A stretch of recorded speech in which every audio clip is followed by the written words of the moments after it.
My first video on this channel, debuting the new look. I've abandoned the chairs. The chairs are out of the corner, and I'm standing. It's what people do when they get up and walk around. It's a new reality. All right.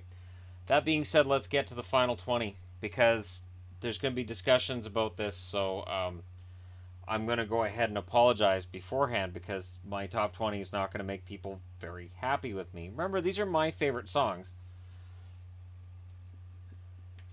Number 20. Hey, it's Tool. The Grudge.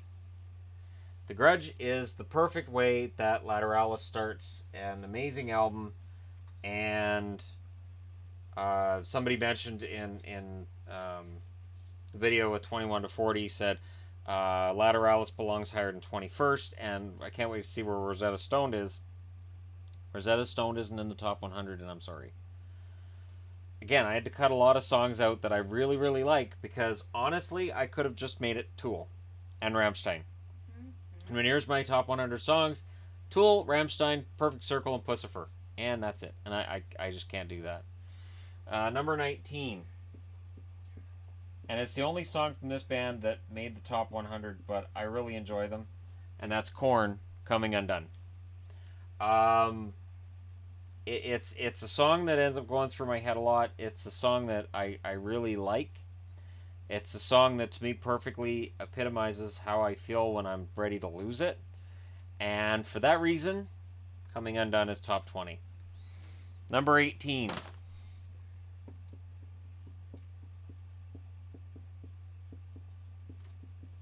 Hey, it's Perfect Circle. What a surprise, Maynard.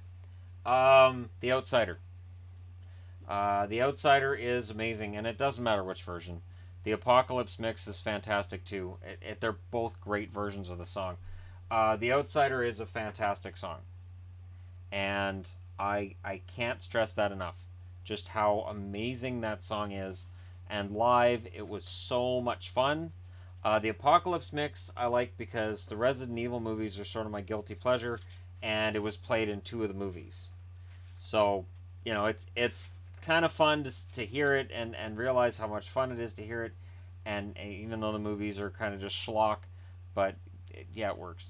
And Maynard, if you've seen the video for The Outsider, you'll see that Maynard's not above schlock himself. Hello, Bikini Bandits. Number 17. It's Rammstein, Rosenrot. I had to choose between Stein Stein and this one. Stein Stein and this one share a guitar solo. And basically, when they wrote Stein Stein, they borrowed it from Rosenrot. Rosenrot was then the album that they released after Risa Risa to get them done with their record contract so they could get away from that company. That's why if you listen to Rosenrot, there's some weird songs on there. There's some songs that don't quite sound like Rammstein. Looking at you, Takeru Puta. But Rosenrot's a great song, and it is a crying shame they don't play it live. It is an absolute crying shame they don't play it live because it is a fantastic song, just amazing. And it is one of their songs that has beautiful lyrics in German that, when translated to English, don't scare you to death. So it's a very good song, and it's a good message, and I enjoy it. It's the idea that you know, you'll do anything for a woman you love, and if it costs you your life, that's fine. As long as she's happy, you know, your life is worth less to you than her happiness. It's this amazing, beautiful message to the song. Number 16.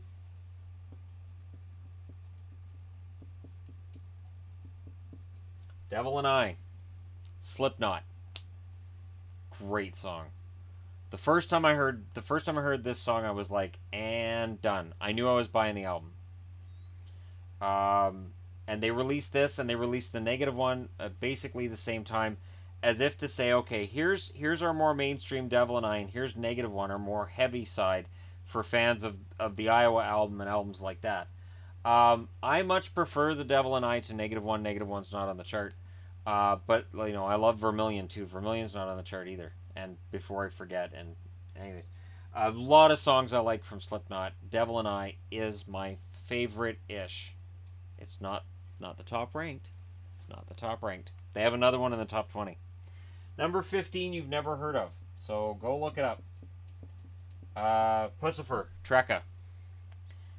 Trekka has this fantastic beat to it, and it's almost Native American in the way it's set up, and it's got this rhythm to it, and even though it's just about getting high, I think it's a fantastic song. So I listen to it a lot. I enjoy it a lot. It's from their, I believe it was their debut CD, and just that whole CD is fantastic anyways, but Trekka just knocks it right out of the park. Trekka is so much fun. And it shows that when Maynard is not in Tool and he's not restricted to these really complicated, long melodies, he can write some fun little stuff. Trekka is a perfect example of that. That goes Trekka, Indigo Children, and then Sour Grapes, which is on the charts. My chart, anyways. At the 60s, I think it was, that I had Sour Grapes in there. Somewhere around there. Number 14. I'm not writing out the whole title. We don't have time for that. Number 14 is Perfect Circle again, counting bodies like sheep to the rhythm of the war drums. When I saw them live in November, I think this was my favorite song live. It's just it. Well, no, my second favorite. My favorite song of theirs is still there's more than one Perfect Circle song ahead of this one. Counting bodies like sheep to the rhythm of the war drums, and it's the version that's on the album Emotive. It is also on 13th Step. That version I find less. 13th Step, there are a few songs that sort of sound very similar, and Counting Bodies Like Sheep kind of fits into that mold. But the version on Emotive is so amazing and awesome. It is this amazing experience. And live, it was an amazing experience. As soon as that drum beat hits and that rhythm hits, you're like, oh, this is awesome. And the whole crowd was into it because Counting Bodies Like Sheep to the rhythm of the war drums is an amazing lullaby. If you listen to it just on the surface, it's a lullaby. If you listen to the lyrics deep, it's kind of dark, but on the surface, it's a lullaby. Okay, kids, go back to sleep. All right, number 13. You're going to have to look this one up, too. I do not understand. I do not understand why Rammstein put Furmish on the second CD of this album. Can you see it? Yeah, Liefeld. Liebes für alle. They released the album.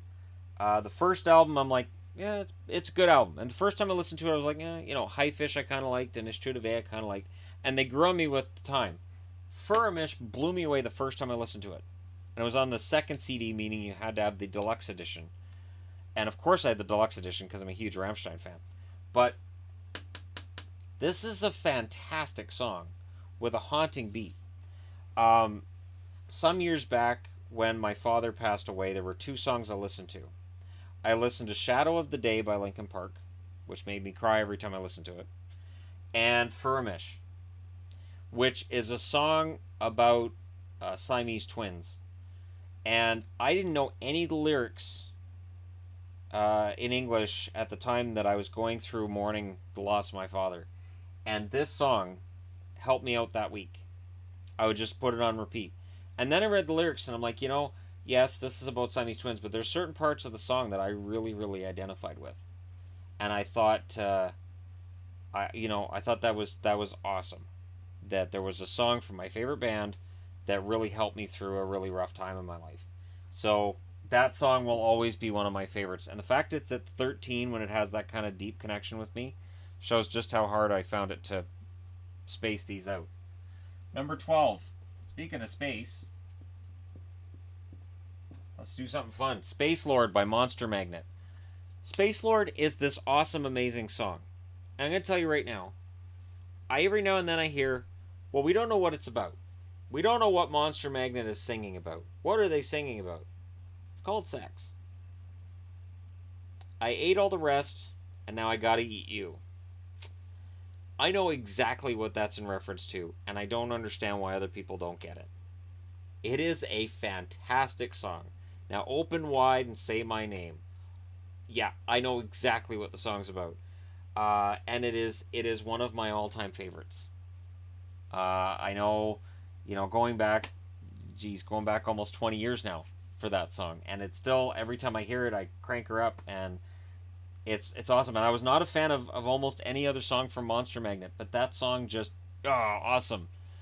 So when you don't see Cold by Static X on here, and you don't see Godsmack's I Walk Alone, or I Stand Alone, and Pantera's Walk, that shows just how good I find this song to be.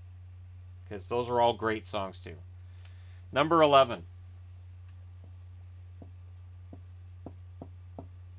Al Jorgensen's Talk to Me. The first time I heard NWO, and it's funny because I'd heard Just One Fix and I was like, eh. And I'd heard their 80s stuff when they were like a glam band and they were a pop act. Really? So I was really skeptical when I heard Just One Fix. And then I heard NWO. And my brain went, all right, Shannon, something important's happening over here. You might want to pay attention. This song is kind of amazing, and you need to listen to it. And NWO to this day is just awesome. Just amazing. And Ministry is still putting out some great music. They've got a new song out called Antifa, which is making people very angry. That's what Al does. He makes you angry. He talks about stuff that you don't want to hear about. And for that reason, his hardcore fan base will still support him. I know I will. When that new album comes out, I will be there to buy it. Because they're great. Just a great band. So now we're up to 11. So what could possibly be in the top 10? What could possibly headline above those 10 songs? And this is where I really agonized. Really, really agonized. Number 10. Tool. With Eulogy. The first time I heard Eulogy, it was this fantastic experience. And I remember that was what made me listen to the rest of the Enema album. Because I'd kind of been on the fence with it. Like, I had been a fan of Tool, and I liked Lateralis. I had Lateralis. And I hadn't really listened to Enema. And then I heard Eulogy, and I went, I need to listen to that entire album. Because that song kind of kicks ass. And it really, really, really, really, really, really does. Eulogy is awesome. So you're saying you didn't really listen to Tool until Lateralis? Right. Holy crap, Shannon. Well, I mean, I'd heard Enema, which I liked a lot. And I'd heard Stinkfist, which I liked a lot. But I still felt like, to me, I'm not a huge fan of Undertow. I know, which is so because wrong. I like Sober, but Prison Sex is and that was the only other song I'd heard from that album. So for me, amazing. And for me, Undertow is still kind of not the greatest album ever. But it is awesome. Oh my gosh, no, you're wrong in this. See, we had this argument in the van yesterday. The best album from Tool is Lateralis. No, it's not. And if it's not Lateralis, it's Enema. No. And then third is 10,000 Days. No. Fourth is Undertow, and then Opiate is at the bottom. No. And by bottom, I mean it's still better than most other albums. See, but you're wrong. That's not the order it goes in. Undertow is amazing. It is amazing. The Screaming Carrots, the Screaming Carrots, Lateralis, the Screaming Carrot song is great. Days, then Opiate. The Holocaust of the Carrot song is great. I will not take anything away from you on that one. But for me, Enema, Lateralis are right up there tied, and then 10,000 Days, and then that one. No. Undertow for me is fourth. No. Okay, let's get to a song we can agree on. Okay. Number 9. Yvonne and I sang this during the concert. During Perfect Circle, the news came on. Oh. And we sang it. Oh, I love that. And I sang the main part, and she sang the rhythmic part, and it is the closest you get to a spiritual experience with Perfect Circle in my mind. When this song comes on the CD when we're in the van, I have to play it 2 or 3 times. I think the most I've played it is 4. And I have no problem just skipping back to it. Let's go back to the noose. It is just this amazing, perfect song, and it is full of all of these emotions, and you can feel his dislike for whoever the song was written for, which you feel a lot with him. He's one of these guys that probably writes his best music when he's angry. Another example of that would be Linkin Park, who sadly do not have a song in the top 100. So, That is sad. there's that. But The Noose is just an amazing song. It is fantastic. It is beautiful. It is haunting and moving. And whoever he wrote the song for, he really doesn't like them. But he wrote them a beautiful song. So, Number 8. Let's go back to metal with this one. Psychosocial. Slipknot. Oh, Psychosocial was my ringtone on my old phone way back during my old marriage. And the funny thing was, I would always have my ringtone set high. So if I got a text in the middle of the night, phone would go off, wake up the ex. And it's funny because I love Psychosocial, so I was alright. I was like, alright, Psychosocial woke me up in the middle of the night. That's kind of fun.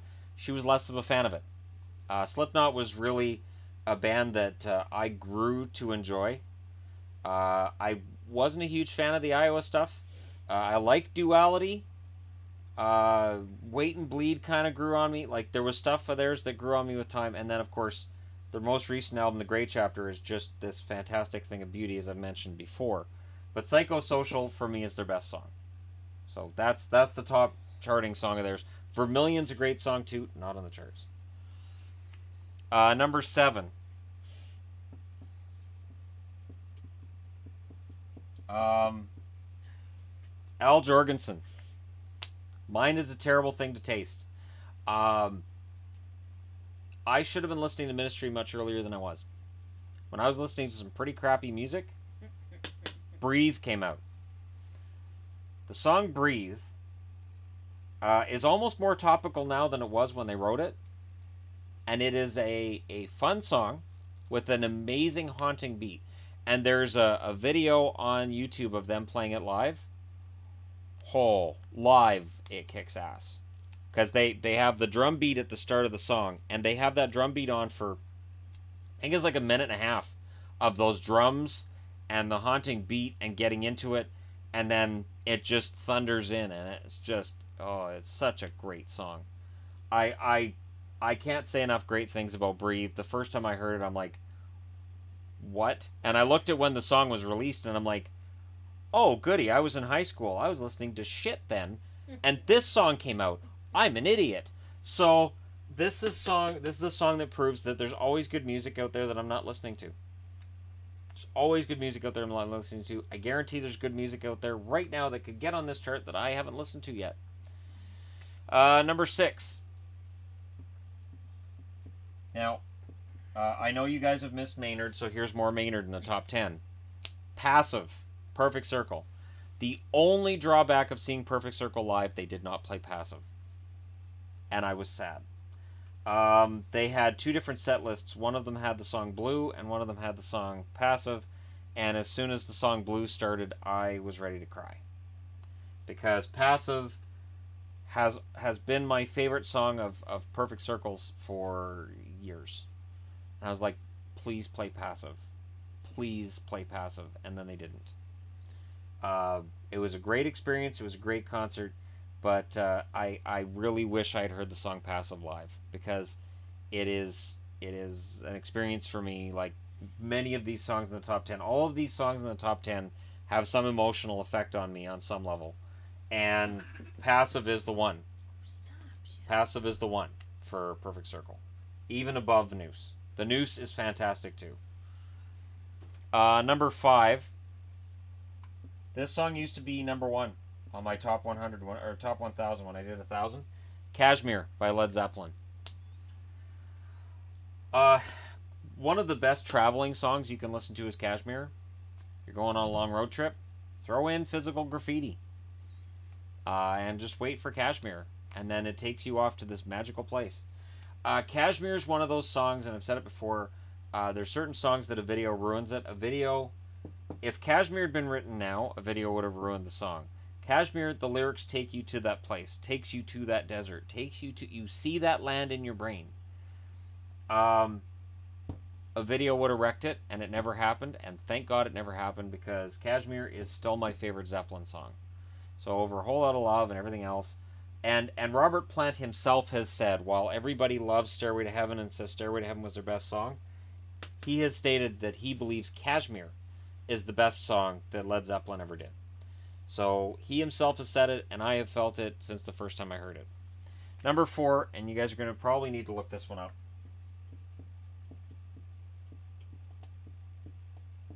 So I mentioned that I DJ'd, and when I DJ'd, I used to play Twilight Zone by Golden Earring. If I was in a bad mood, right after that I would play Astronomy by Metallica. It's from the Garage album, and I'm not a huge fan of the B-sides and the actual Garage stuff, but the covers, Astronomy, the first time I heard it, it was, again, it's one of those songs, first time I hear it, I'm like, whoa, what's this? The original version by Blue Oyster Cult is good, but it's not nearly as emotional and loud as Metallica's. Between Turn the Page and Astronomy, Metallica proved that they might be the best cover band on planet Earth. They're up there. It is just amazing. The song Astronomy tells this great tale. It is so much fun. The lyrics are amazing. And it is one of Metallica's strongest songs. Even though it never got released as a single, there was never a video.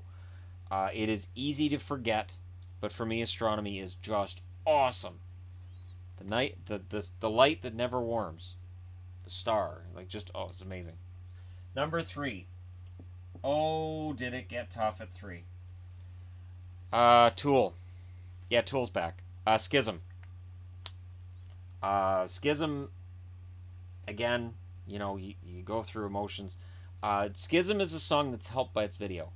The video is fantastic. The video is transformative. The video is disturbing and strange, and yet at the end you kind of get this feeling that these two have become one in some weird deranged weird fashion, and it suits the lyrics and it suits the music so well.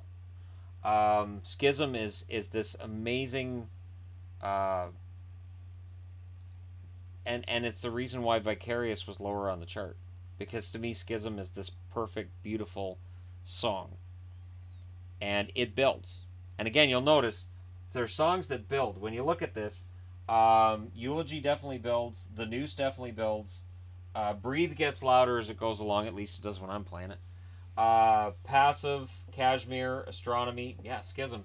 All these songs are ones that they may start out low, but by the end of the song, you've either cranked it or the song just keeps getting louder.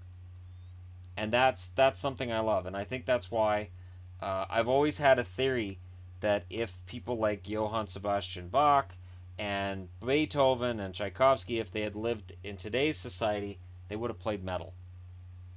I really believe they would have played metal, because they would have had so much fun with the instruments and so much fun with the freedom that metal provides to you. Anyways, number 2. This one builds too. I'm not going to try to make the symbol that they use. I'm not going to try it. Enema. Number 2. Tool. Any argument about Enema being number 2? Nope. Okay. There you go. We agree. We agree on something. We agree that Undertow belongs below. Is amazing. Below Enema. No. And Lateralis. No. And 10,000 Days. No. And now we agree Shannon. that Enema is the number 2 song. We do not agree on all of that. No. So the important thing is that we agree. That's Shannon. Enema is... Maynard hates California, because you can't write a song that's that amazing if you don't hate California. That song really talks about his hate for California, and he seems to enjoy his hate for California. So, kudos to him. And I don't think it's the state itself. Hollywood. I think it's the people that live there. It's Hollywood and its vacuous nature, and he just wants the earth to swallow it whole. he wants the ocean to take it back. And it is fun. I don't think he includes his vineyard in that, though. I think he wants his vineyard to survive. Not in California. That's why it's not in California. Because he wants California to get swallowed up. Maybe he's like Lex Luthor. He's got the bald head. So maybe he's like Lex Luthor, and he's plotting to drop California into the ocean, and then like his vineyard will be on the ocean then. Oh, that's trippy. That's his plan. He's gonna have oceanfront property. I never realized that he was Lex Luthor until now. Wow, that's amazing. I don't think that's it. It's amazing. Now, what's number one? Well, I'm wearing a Rammstein shirt. So that's your first guess, because I do have a Tool t-shirt. I have a Perfect Circle t-shirt. I have Slipknot. So what could it be? I have Marilyn Manson. It's not Manson either. Manson doesn't have any songs on the chart because I only did 100.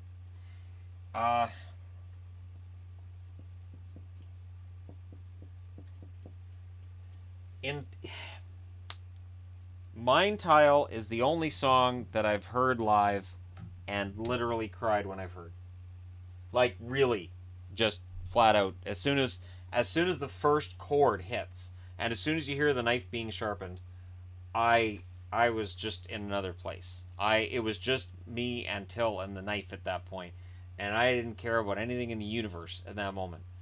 Teil, forever, that riff, that metal riff at the start of the song, that guttural feeling the song has. The disturbing content of the song. It is a very disturbing song with very disturbing subject matter. Based on a true case, it is about cannibalism, which is not for kiddos, but it's not really for adults either. I'm pretty sure that's illegal. Don't practice cannibalism. I'm pretty sure you'll go to jail. But, all kidding aside, it is just this fantastic, wonderful song. And it's got this really disturbing video. And the live performance is fun. There's a lot of fire. The idea is that Till's trying to cook Flake so he can eat him. And Flake is resistant to that because people don't like being eaten, for the most part. Except in the actual subject matter of the song, the guy kind of did. It's messed. If you watch the IT Crowd, they did an episode on it. Because the IT Crowd's kind of awesome that way and it's British. So they did an episode about it where they kind of made fun of the whole thing. The idea that you're invited over to a guy's house by, he's a German cannibal, and you read the article wrong, and you thought that he was just looking for a buddy to hang out with. And you probably shouldn't hang out with a cannibal, but he's got a really nice TV, and he seems like a decent guy. So the rest of the episode is that Moss has decided he's going to hang out with the cannibal, even though he's a cannibal, and he just doesn't want to get eaten. But it's a nice TV, and he seems like a nice guy. It's a mess. And it's less disturbing than the song. It's about the real thing that happened. So there you go. There's my 100. From 100 to 1. Now you got it. Thanks for watching. Hit like and subscribe if you're browsing your way through. And for anybody who made it all the way through to 1, congratulations. It's a fun list to put together and watch my movie list next. I'll talk to you again later.